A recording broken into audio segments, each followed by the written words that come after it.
రమ్య పెళ్లి రోజు ఇంట్లో నుండి పారిపోయింది. దాంతో కోపంతో ఆమె తండ్రి సురేష్ ఆమె వస్తువులన్నీ తీసి పైన ఒక రూంలో వేసి తాళం వేశాడు. అందరికీ చెప్పాడు, ఎవరైనా ఆ తలుపులు తెరిస్తే తాను ఏమైనా చేసుకుని చనిపోతాను అని. దాంతో ఇంట్లోని వాళ్ళందరూ భయపడిపోయారు. ఎవరూ కూడా ఆ తలుపులు తెరవాలని ప్రయత్నం కూడా చేయలేదు. అలా రోజులు గడుస్తూ ఉన్నాయి. ఒకరోజు సురేష్ పాలు తీసుకుని పైన తాళం వేసిన రూంలోకి వెళ్లడాన్ని చిన్న కూతురు చూసి తండ్రికి తెలియకుండా తనని ఫాలో అయ్యింది. అక్కడ రూంలో ఉన్నది చూసి ఆమె వణికిపోయింది. అసలు జరిగింది ఏంటి అంటే, సురేష్కి 2 ఆడపిల్లలు, 1 అబ్బాయి. సురేష్కి తన పెద్ద కూతురు రమ్య అంటే అందరికంటే ఎక్కువగా ఇష్టం. ఎందుకంటే ఆమె చాలా తెలివైనది మరియు గుణవంతురాలు. తను ఇంట్లో పనులన్నీ సక్రమంగా నిర్వర్తించడమే కాకుండా హుందాతనంగా మంచి మర్యాదలు తెలుసుకొని సంస్కారవంతురాలిగా ఉండేది. అలా సురేష్ రమ్యను మెచ్చుకుంటూ ఉన్నప్పుడు రమ్య చెల్లెలు సుధా, తమ్ముడు అఖిల్ తమని కూడా తమ తండ్రి అలాగే మెచ్చుకోవాలి అని, కాబట్టి తమ అక్కలాగా తాము కూడా ప్రవర్తించాలి అని అనుకునేవారు. అందుకే తన అక్క ఇంట్లో పనులు చేస్తూ ఉంటే వాళ్ళు కూడా తన అక్కకి సహాయం చేసేవాళ్ళు. తను ఎంత సంస్కారవంతంగా ఉంటుందో అలా ఉండడానికి ట్రై చేస్తూ ఉండేవారు. అప్పుడు ఆ తండ్రి ఇంకా సంతోషించేవాడు. రమ్యను చూసి తన మిగిలిన 2 పిల్లలు కూడా అదే సంస్కారం నేర్చుకుంటున్నారు అని. రమ్య అసలు ఎటువంటి పొరపాట్లు చేయదు అని అందరి నమ్మకం. కానీ వాళ్ళ నమ్మకం అంతా కూడా అబద్ధమే అని, రమ్య కూడా ఒక సాధారణమైన అమ్మాయే అని, తనలో కూడా పొరపాట్లు జరుగుతాయి అని ఒక సంఘటన నిరూపించింది. రమ్య చాలా అందంగా ఉంటుంది. ఆమె డిగ్రీ పూర్తి చేయగానే ఆమెకు ఎక్కడెక్కడి నుండో సంబంధాలు రావడం ప్రారంభించాయి. అందమైనది, తెలివైనది, సంస్కారవంతురాలు అని చాలామంది బంధువులు ఆమెను తమ ఇంటికి కోడలుగా చేసుకోవడానికి పోటీలు పడ్డారు. అప్పుడు సురేష్ ఆలోచించాడు, చుట్టాలలో ఏ ఒక్కరికి తమ కూతురుని ఇచ్చినా మిగిలిన బంధువులంతా అలిగి దూరమవుతారు. అందుకే తమ కూతురికి బంధువులతో కాకుండా వేరే ఇంటికి కోడలిగా చేయాలి అని నిర్ణయించాడు. అందుకే మంచి మంచి సంబంధాలను వెతకడం ప్రారంభించాడు. కానీ అప్పుడు సురేష్కి తెలియదు తను ఎంత పెద్ద తప్పు చేయడానికి ముందుకు వెళ్తున్నాడో అని. ఎందుకంటే ఎవరికైతే పెళ్లి చేయాలనుకుంటున్నాడో తన దగ్గర కూర్చొని, అమ్మా, నీకు ఇలా సంబంధం చూడాలనుకుంటున్నాను, నీకు ఇష్టమా కాదా, లేదా నీ మనసులో ఎవరైనా ఉన్నారా అని తెలుసుకోవాల్సిన కాలం ఇది. పాతకాలంలో లాగా తెచ్చిన సంబంధాలను చేసుకునే రోజులు ఈ కాలంలో చాలా అరుదుగా ఉన్నాయి. సురేష్ అదే పాతకాలపు పద్ధతిగా తను సంబంధాలు చూడడం మొదలుపెట్టాడు. కానీ కూతురు రమ్యను తన మనసులో ఎవరైనా ఉన్నారా అని అడగకపోవడమే అతను చేసిన తప్పు. సురేష్ ఒక సంబంధాన్ని ఖాయం చేసుకున్నాడు. వాళ్ళను పెళ్లి చూపులకి రమ్మన్నాడు. పెళ్లి వాళ్ళు రేపు వస్తామన్నారు అని ఇంట్లో చెప్పాడు. అప్పుడు రమ్య చాలా షాక్ అయింది. నాతో ఒక్క మాటైనా చెప్పకుండా ఇంత పెద్ద నిర్ణయం ఎలా తీసుకుంటాడమ్మా నాన్న అని తన తల్లిని అడిగింది. ఎందుకు, నీ మనసులో ఎవరైనా ఉన్నారా అడిగింది ఆ తల్లి. ఆహా, అలాంటిదేమీ లేదు. కానీ నాకు ఎలాంటివాడు కావాలో అని నన్ను ఒక్క మాట అడగవచ్చు కదా. నా భవిష్యత్తును గురించిన ఇంత పెద్ద నిర్ణయం నాన్న ఒక్కరే ఎలా తీసుకుంటారు అని అనడంతో ఆ తల్లి అన్నది, ఇవి పెళ్లి చూపులే, పెళ్లి కాదు. ఆ అబ్బాయి వాళ్ళకు నువ్వు నచ్చాలి, నీకు వాళ్ళు నచ్చాలి, అప్పుడే పెళ్లి జరుగుతుంది. కాబట్టి నువ్వేమీ బాధపడకు అని చెప్పడంతో రమ్య కుదుటపడింది. పెళ్లి చూపులలో అబ్బాయి వాళ్లకు రమ్య బాగా నచ్చింది. ఆ అబ్బాయి వాళ్ళ నానమ్మ రమ్యతో ఎంతో ప్రేమగా, ఆప్యాయంగా మాట్లాడింది. నువ్వు మా ఇంటికి కోడలిగా రావడం మా అదృష్టం అన్నది. ఆ అబ్బాయి వాళ్ళ చెల్లెలు ఎంతో ప్రేమతో మాట్లాడింది రమ్యతో. తను ఇప్పుడే వదినా వదినా అని పిలవడం కూడా ప్రారంభించింది. ఆ అబ్బాయి వాళ్ళ అమ్మకు ఆరోగ్యం బాగాలేనందున తను రాలేకపోయింది అని చెప్పారు. వాళ్ళ ప్రేమాభిమానాలకు రమ్య ఎంతో సంతోషించింది. అబ్బాయి కూడా నచ్చడంతో నాకు ఈ పెళ్లి ఇష్టమే అని రమ్య ఇంట్లో చెప్పడంతో అందరూ ఒక్కసారిగా ఊపిరి పీల్చుకున్నారు. ఎందుకంటే తనకు ఈ సంబంధం ఎక్కడ ఇష్టం లేదంటుందో అని, అప్పుడు సురేష్ ఎంతలా కోప్పడతాడో అని భయపడ్డారు అందరూ. కానీ వాళ్ళందరి భయాన్ని పోగొట్టేలా రమ్య ఈ సంబంధం నచ్చింది అని చెప్పడంతో అందరికీ ఎంతో సంతోషం కలిగింది. కానీ ఆ సంతోషం దుఃఖంగా మారబోతుంది అని అప్పుడు ఎవరూ ఊహించలేదు. పెళ్లికి సంబంధించి అన్ని పనులు జరిగిపోతూ ఉన్నాయి. రమ్య కూడా వాటన్నిటిలో ఎంతో సంతోషంగా పాల్గొంటుంది. ఇంతలో పెళ్లి రోజు రానే వచ్చింది. పెళ్లి కూతురును రెడీ చేస్తూ ఉన్నారు. అక్క, నువ్వు చాలా బాగున్నావు అన్నది సుధ రమ్యతో. రమ్య సిగ్గుపడింది. మగ పెళ్లివారు మండపానికి వస్తున్నారు, అది చూడడానికి అక్క పెళ్లివాళ్ళు వచ్చారు, నేను వెళ్ళి చూస్తాను అంటూ సుధ బయటికి వచ్చింది. రమ్య తల్లిదండ్రులు ఇంకా మిగిలిన అందరూ పెళ్లి పనులలో బిజీగా ఉన్నారు.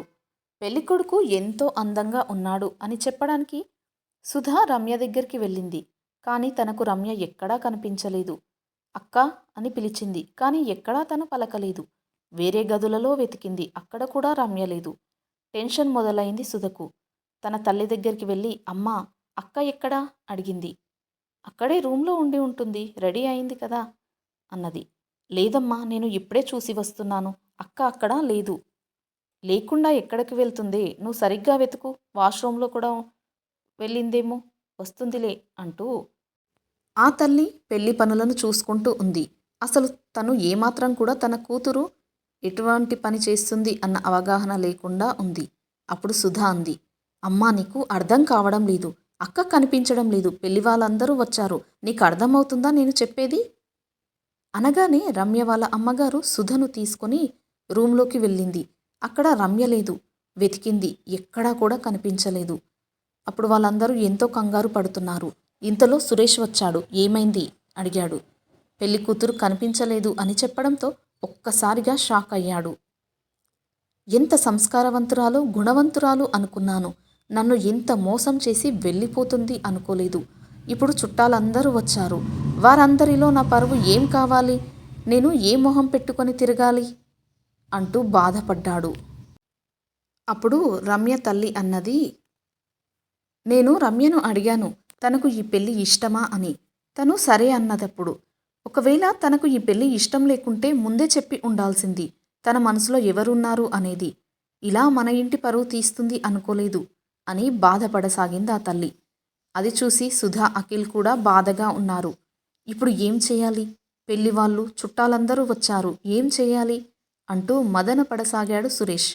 అప్పుడు సురేష్ భార్య అన్నది, మీరు కంగారు పడకండి, మీరు బెడ్పై పడుకొని ఉండండి, నేను వాళ్ళందరికీ చెప్తాను మీ ఆరోగ్యం బాగాలేదు అని, అందుకే పెళ్ళి వాయిదా వేద్దాము అని చెబుతాను అన్నది. అలా చెబితే వాళ్ళు ఒప్పుకుంటారా, అసలు ఏం జరిగింది అని అవన్నీ ఆరా తీస్తారు, ఇదంతా జరిగే పని కాదు, అయినా నువ్వు చెయ్యలేవు అన్నాడు సురేష్. మరేం పర్వాలేదు, మన ఇంటి పరువు పోకుండా ఉండాలంటే నేను ఈ పనిని సాధించి తీరాల్సింది, ఎటువంటి పొరపాట్లు కూడా జరగకుండా అని తను తలుపులు వేసేసి బయటకు వచ్చేసింది. మగపెళ్లి వారితో పాటు అక్కడున్న బంధువులందరికీ చెప్పింది. చేతులెత్తి నమస్కారం పెట్టి, మా వారికి ఆరోగ్యం అస్సలు ఉన్నట్టుండి బాగాలేదు, మేము తనని వెంటనే హాస్పిటల్కి తీసుకెళ్లాల్సి ఉంది, ఇటువంటి సమయంలో మా కూతురి వివాహం జరిపించలేము, ఆయన ఆరోగ్యం కుదుటపడ్డాక వివాహం జరిపిస్తాము, దయచేసి మీరందరూ వెళ్ళిపోండి అని చెప్పింది. అదేంటి, ఏమైంది అని తిరిగి వాళ్ళు అడిగేలోపే ఆమె గబగబా లోపలికి వచ్చేసి డోర్ పెట్టేసింది. వాళ్ళు ఎంత పిలిచినా కానీ వీళ్ళు డోర్ తీయలేదు. అప్పుడు అందరూ అనుమానించసాగారు, ఏదో జరిగింది, బహుశా అమ్మాయి లేచిపోయి ఉంటుంది, లేకుంటే పెళ్లి ఎందుకు ఆపించేస్తారు అని బంధువులంతా అనుకున్నారు. పెళ్లికి పిలిచి తమను ఇంతలా అవమానించినందుకు ఆ మగ పెళ్లి వాళ్ళు చాలా అవమానంగా ఫీల్ అయ్యారు. గొడవ పెట్టుకుందాం అనుకున్నారు. కానీ తాము ఇప్పుడు పెళ్లి చేయము అన్నప్పుడు పెళ్లి జరగకుండా ఇప్పటికే పరువు పోయింది వాళ్ళకి, మళ్ళీ ఇంకా వాళ్ళతో గొడవ ఎందుకు, డోర్ కూడా తీయడం లేదు అని వెళ్ళిపోయారు. కొందరు అన్నారు వాళ్ళపై పోలీస్ కంప్లైంట్ ఇవ్వాలి అని. కానీ ఆ అబ్బాయి వాళ్ళు మంచివాళ్ళు కాబట్టి ఎటువంటి గొడవ చేయకుండా మరియు పోలీసులకు కూడా చెప్పకుండా అక్కడి నుండి మారు మాట్లాడకుండా అవమాన భారంతో వెళ్ళిపోయారు. ఇంట్లో అంతా నిశ్శబ్ద ఛాయలు అలుముకున్నాయి రమ్య వాళ్ళింట్లో. కూతురు ఎంత మంచిది అని అనుకుంటే నమ్మించి ఇంతలా మోసం చేసింది అని సురేష్ ఒక్కసారిగా ఉగ్ర రూపంలోకి మారిపోయాడు. అది ఇంట్లో నుంచి వెళ్ళిపోయింది. ఇవాల్టి నుంచి దానితో మనకు ఎటువంటి సంబంధము లేదు. అది చచ్చినా దానితో సమానం మనకు అంటూ కోపంగా రమ్య రూమ్లోకి వెళ్ళి తన వస్తువులు, పెళ్లి సామాన్లు అన్నింటినీ తీసుకువెళ్ళి పైన ఒక రూమ్లో వేసి తలుపు వేసేశాడు. దానికి తాళం వేసి, ఎవరైనా ఈ రూమ్లోకి వెళ్ళాలని చూస్తే నేను ప్రాణాలతో బ్రతికి ఉండను. అది ఇవాల్టితో చచ్చినట్టు లెక్క. దానిని ఇంకా మీరందరూ మర్చిపోండి అంటూ కోపంగా తన రూమ్లోకి వెళ్ళిపోయాడు. ఆ రోజు నుంచి సురేష్ తన చిన్న కూతురు సుధతోటి కూడా ఎక్కువగా మాట్లాడడం లేదు. కూతుర్లందరూ ఇలాగే ఉంటారు అన్న అభిప్రాయానికి వచ్చాడు అతను. పెద్దది నా పరువు తీసింది, ఈ చిన్నది కూడా ఎప్పుడో నా పరువు తీస్తుంది అన్న నమ్మకంతో అతను తన కూతురుని సూటిపోటి మాటలు అంటూ ఉండేవాడు. తాను చేయని తప్పుకు ఎన్నో అవమానాలను పడాల్సి వస్తుంది అని సుధా ఎంతో బాధపడేది. కానీ ఏమీ అనలేకపోయేది. తన తండ్రి తన అక్కపైన పెంచుకున్న ప్రేమ ఈ విధంగా తనపై కోపంగా బయటకు వ్యక్తీకరిస్తున్నాడు అని అనుకునేది. సుధ భోజనం పెట్టినా తినేవాడు కాదు. మంచినీళ్ళు ఇచ్చినా తీసుకునేవాడు కాదు సురేష్. ఇలా మంచిగా నటించే ఒక ఆమె నన్ను ముంచిపోయింది. ఇప్పుడు నువ్వు అదే బాటలో పయనిస్తున్నావా? ఇంకా ఈ సగం సచ్చిన తండ్రిని నువ్వు కూడా అదే పని చేసి పూర్తిగా చంపేయి అంటూ సుధను అంటూ ఉండేవాడు సురేష్. తను ఏడుస్తూ రూంలోకి వెళ్ళిపోయేది. ఎందుకు దానిని మీరు అలా చీటికి మాటికి కసురుకుంటారు? తను ఎంత బాధపడుతుంది అని తల్లి అనగానే, నువ్వు ఇలా వెనకేసుకువచ్చే పరిస్థితి ఇలా తయారైంది. ఇంట్లో ఉన్న ఆడపిల్లలు ఏం చేస్తున్నారు, ఎటు తిరుగుతున్నారు అని చూసుకోవాల్సిన బాధ్యత నీకు లేదా అంటూ భార్యపై కసురుకున్నాడు సురేష్. ఇలా దినదిన గండంగా గడుస్తోంది ఆ ఇంట్లో. సుధ పడుకుందామన్నా కూడా తనకు నిద్ర రావడం లేదు. తన పరిస్థితి తాను చేయని తప్పుకు ఇలా అయిపోయింది అని ఆలోచిస్తూ ఉండగా ఏదో అలికిడి శబ్దం వినిపించింది. ఎవరా అని తన బెడ్రూమ్లో నుంచి కర్టెన్ తీసి చూసింది. తన తండ్రి మెట్లు ఎక్కుతూ కనిపించాడు. చేతిలో గ్లాసుంది. ఎవరైనా తనని గమనిస్తున్నారా అన్నట్టుగా మెల్లిమెల్లిగా అడుగులు వేస్తూ ఎవరూ తనని చూడడం లేదు అని నిర్ధారణ చేసుకుంటూ ముందుకు వెళుతున్నాడు. తన తండ్రి యొక్క అటువంటి ప్రవర్తనకు సుధ ఆశ్చర్యపోయింది. తన తండ్రి పాల గ్లాసుని ఎందుకు పైకి తీసుకువెళ్తున్నాడు? అది కూడా ఇంత రాత్రిపూట, అది కూడా ఎవరూ చూడకుండా అని అనుకుంది. బహుశా కోపంతో తినకుండా పడుకున్నాడు కదా, ఆకలేసిందేమో, పైన చల్లగాలికి అలా వెళ్ళి పాలు తాగి నిద్రపోతాడేమో అని అనుకుంది సుధ. ఒకరోజు ఫోన్ రింగ్ అయింది. రమ్య వాళ్ళ తల్లి ఫోన్ లిఫ్ట్ చేసింది. అక్కడి నుండి మగ పెళ్లివారు మాట్లాడుతున్నారు. మీరు అందరిలో మమ్మల్ని ఇలా అవమానించడం మీకు భావ్యమేనా? మేము ఆ రోజే గొడవ పెట్టుకునే వాళ్ళం, కానీ పెద్ద మనసుతో క్షమించి వదిలేశాము. మీకు ఈ సంబంధం ఇష్టం లేకుండా ఉండి ఉంటే ముందే మాకు చెప్పాల్సింది.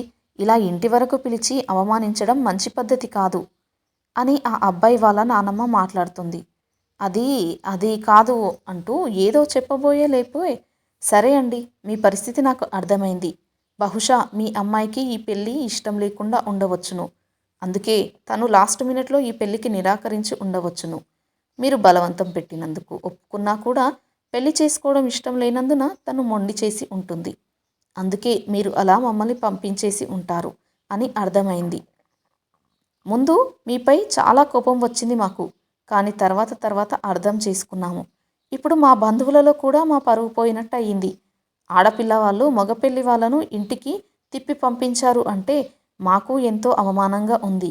అందుకే మీ పెద్ద కూతురికి బహుశా ఈ సంబంధం ఇష్టం లేకపోతే మీ చిన్న కూతురునైనా మా అబ్బాయికి ఇచ్చి పెళ్లి చేయండి.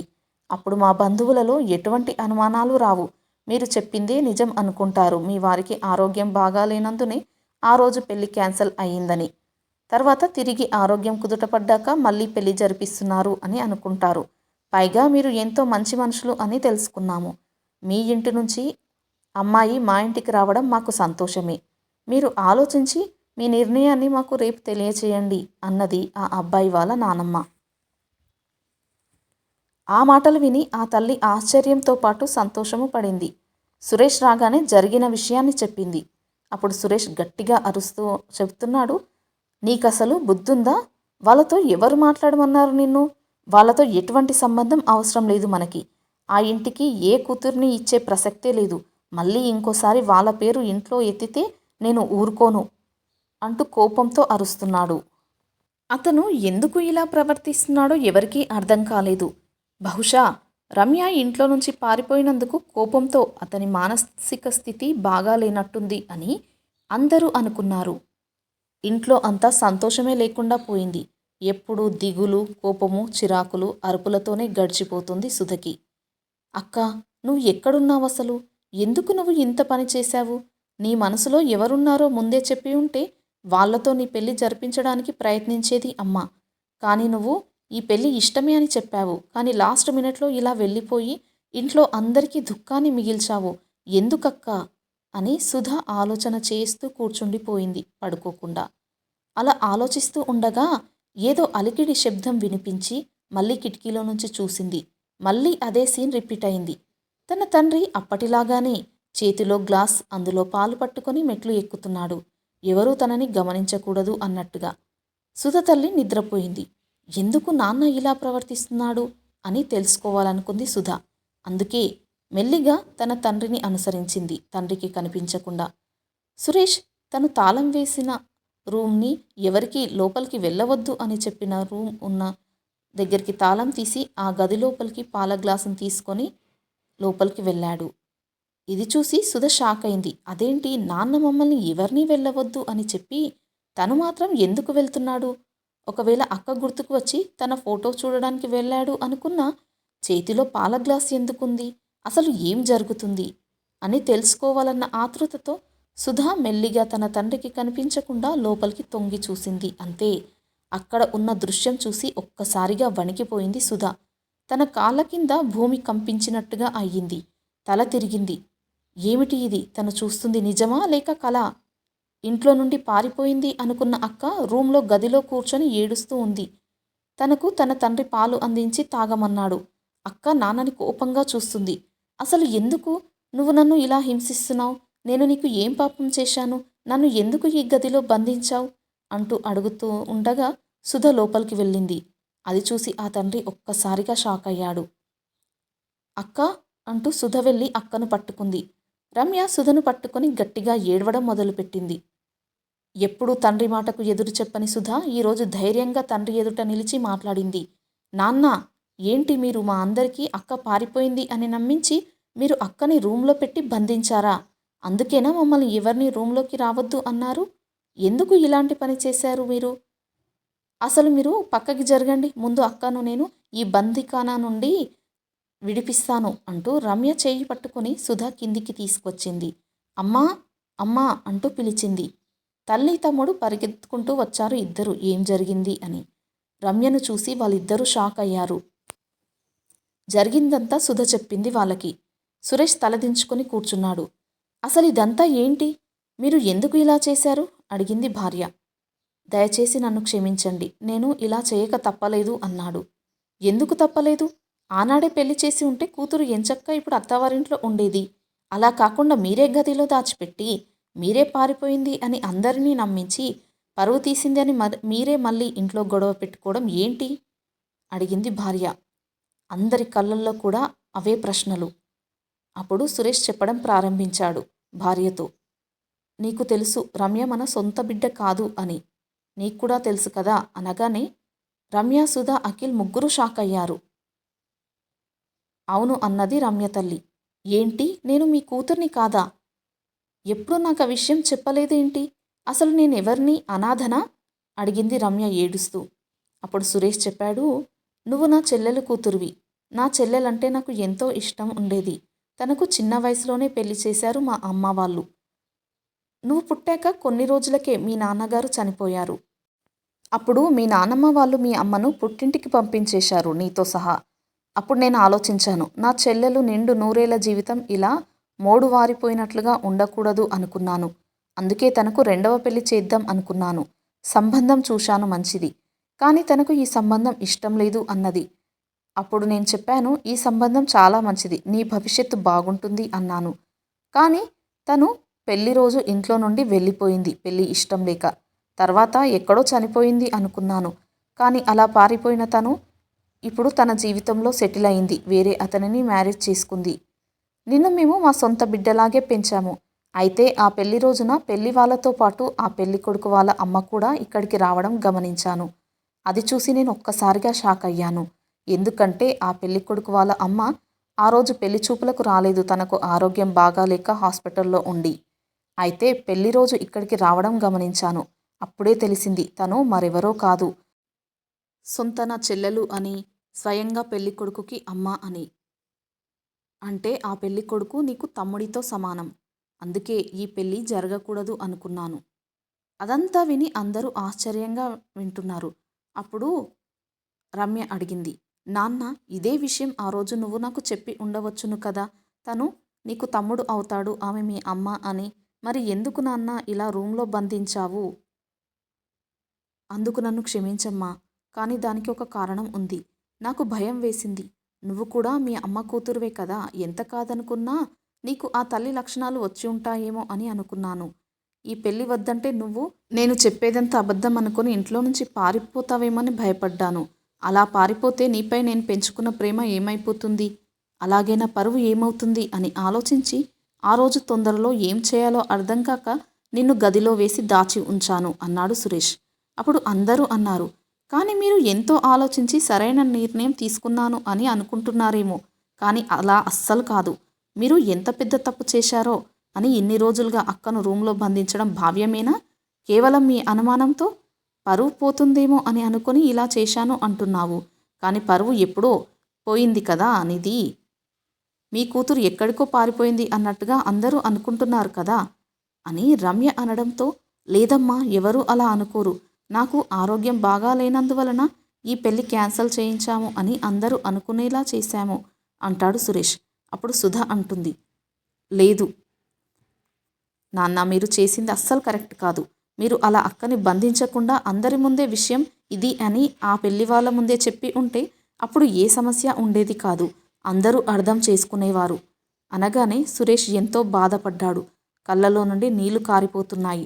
ఏడుస్తూ ఉన్నాడు. ఏడుస్తూ రమ్యకు సారీ చెప్పాడు. కాళ్ళు మొక్కబోయాడు. అమ్మా రమ్య, నేను చేసిన ఈ పనికి నన్ను క్షమించమ్మా. కానీ నాకు ఆ క్షణంలో ఏం చేయాలో అర్థం కాలేదు, అందుకే ఇలా ప్రవర్తించాను అనగానే రమ్య అన్నది, నాన్న, మీరు కేవలం అపోహతో మీ పెంపకంపై మీకే నమ్మకం లేకపోవడంతో ఇలా నన్ను అపార్థం చేసుకొని బంధించారు. మీ తప్పు మీరు తెలుసుకున్నారు, జరిగిందేదో జరిగింది అన్నది రమ్య బాధపడుతూ. అప్పుడు సురేష్ భార్య అన్నది, మనం మీ చెల్లెలు ఇలా వెళ్ళిపోయింది అని ఆ ఊర్లో నుండి వచ్చేసి ఇక్కడ బ్రతుకుతున్నాము. మీ చెల్లెలకి కూడా ఈ సంబంధం మనది అని తెలియక ఒప్పుకున్నారు. ఇప్పటికైనా మీ చెల్లెల్ని క్షమించి తను ఎక్కడ ఉందో తెలిసింది కాబట్టి తనతో నిజం చెప్పి అందరం కలిసిపోదాం అన్నది భార్య. అవునన్నట్టు అందరూ దాన్నే సమర్థించారు. అప్పుడు సురేష్ అన్నాడు, నేను తప్పు చేశాను. ఇప్పుడు నేను నిర్ణయాలు తీసుకునే పరిస్థితిలో లేను. మీరు ఏది మంచిదని తెలిస్తే అదే చెయ్యండి. ఇంకొకసారి జరిగిన దానికి మళ్ళీ నన్ను క్షమించండి. ఇంకా ఎప్పుడూ ఇలా ప్రవర్తించను అని దుఃఖిస్తూ చెబుతున్న సురేష్ను ఏమనాలో అర్థం కాలేదు వారికి.